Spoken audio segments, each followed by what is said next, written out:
Señor Planas, vostede sabe das crecentes dificultades a que se enfrenta a frota pesqueira galega para garantir a viabilidade económica.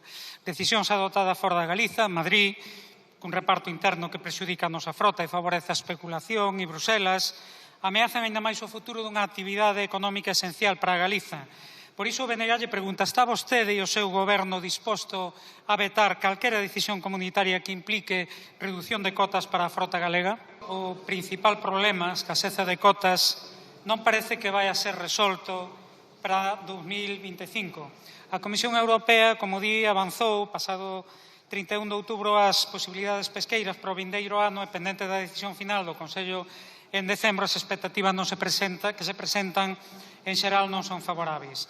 Proposta de reducción brutal do bocareu na zona 9A, 54%, Xarda 22%, Abadexo 36%, posíveis reducións tamén no linguado na Sardiña, coa cigala no TAC 0 entre Fisterra e Cariño, e a pescada do Gran Sol, que xa se reduciu en 2024 en 12,5%. Para o Xurelo Sur, na zona 9A, proponse un aumento de 5%, mais o ICE recomenda recortalo en 66%, e no ano 2023 a recomendación científica foi a que finalmente adoptou a UE.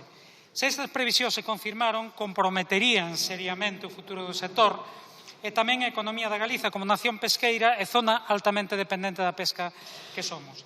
A este preocupante panorama hai que engadir as afectacións negativas de decisións como o veto ás artes de fondo en 87 zonas do Atlántico, a ameaza dos parques de eólica mariña frente ás costas galegas que afectarán ecosistemas sensíveis e caladoiros esenciais da nosa frota. Por iso o BNG reclama que faga valer o contido da recente sentencia do Tribunal de Xustiza da UE que establece atender tamén as cuestións sociais e económicas á hora de fixar as cotas e na hipótese dunha decisión negativa que teña a coraxe de vetala en defensa do dereito a traballar da frota pesqueira galega. Moito obrigado.